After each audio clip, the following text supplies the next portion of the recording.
Problème.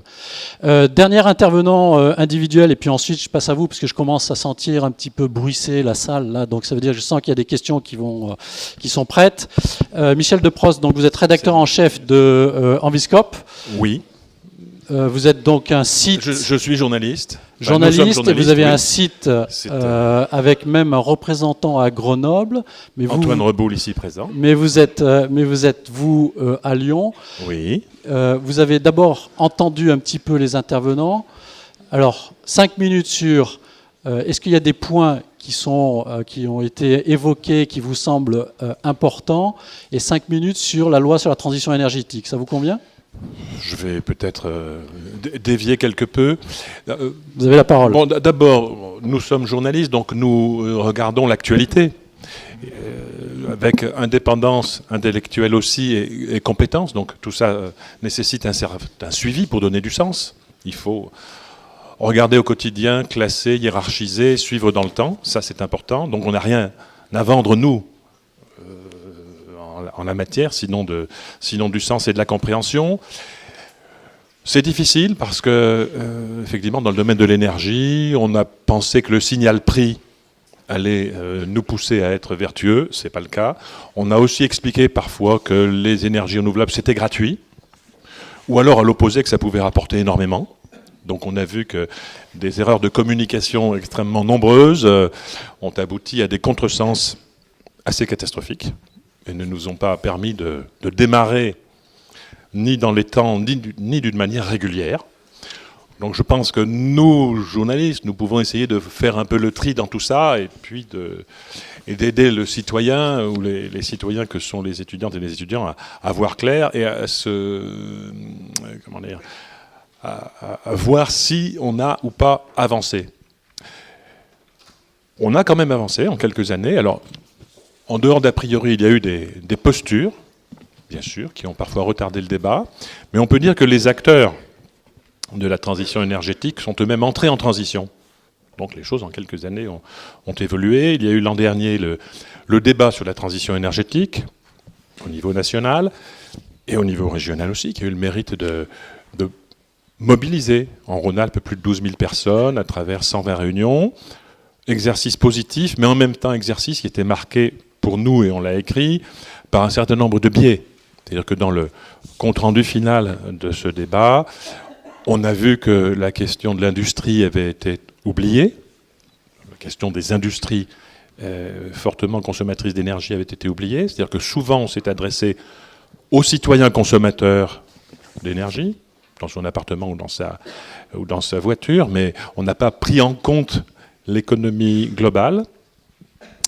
Donc on a oublié l'industrie. On avait oublié dans ce débat aussi en Rhône-Alpes le poids de l'industrie nucléaire. Enfin, un certain nombre d'interdits ou de postures faisaient que cette industrie qui emploie un certain nombre de personnes dans la région, environ 120 000, n'avait pas été expressément indiquée dans les objets du débat.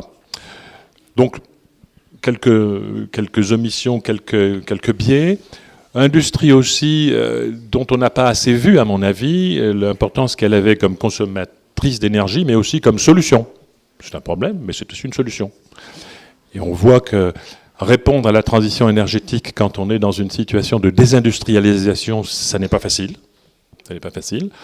Et on voit en particulier ce qui se passe en Rhône-Alpes avec les producteurs de photovoltaïque. On voit que Photowatt est à la peine, que Bosch a laissé son industrie, son usine de Vénissieux, qui est reprise, mais dans des conditions difficiles par un producteur national. On voit aussi que la recherche, qui est assez émérite avec l'INES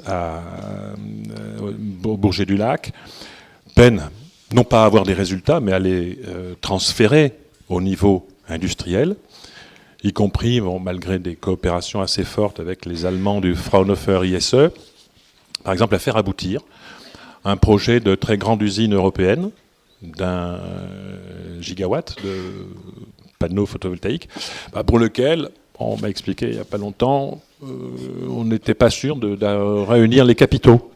Donc vous voyez, je pense que ça fait partie des problèmes, puisque le sujet c'est quand même l'Europe. Quelle politique technologique en Europe, quelle politique industrielle, et a-t-on les moyens financiers, dans une phase assez difficile pour les budgets, est-ce qu'on a les moyens financiers de jouer dans la cour, peut-être pas forcément des plus grands, mais est-ce qu'on a les moyens d'être présent au niveau continental dans ces débats? Donc voilà ce qu'on peut peut-être dire pour compléter le tableau. Bon, mais la situation a évolué. On est passé aussi d'une époque où on pensait que tout était relativement simple et binaire, où chacun avait sa posture, à une époque où, comme l'a dit Éric Piolle, bon, les postures ont évolué. On peut se trouver des alliés dans ceux qui étaient parfois considérés comme des ennemis. Donc les choses ont évolué. On a vu évoluer beaucoup d'acteurs de l'énergie dans la région, qui se sont intéressés petit à petit à des questions comme les réseaux intelligents, à Grenoble ou à Lyon. On voit aussi l'émergence de l'idée de bouquet. On a pensé pendant longtemps que, alors non seulement c'était gratuit ou alors très rémunérateur, mais on pensait aussi qu'on était dans des situations assez binaires. Ce serait pas de nucléaire, le tout renouvelable.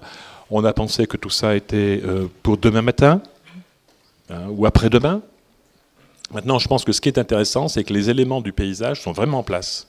On voit que c'est compliqué, on voit qu'on commence à comprendre que ça sera plus subtil et plus intelligent qu'avant. On voit qu'il ne suffit pas de produire, mais qu'il faut transporter. Il y a quelques années, on avait complètement oublié les réseaux. Et je crois que nos voisins allemands voient que ça n'est pas facile de produire en quantité de l'électricité avec de l'éolien, qu'il faut transporter. Mais cet élément du puzzle, il est en place. Tout le monde maintenant l'appréhende. Et on voit aussi qu'au niveau des sources de production, on va devoir raisonner en termes de complémentarité plutôt qu'en termes d'exclusion.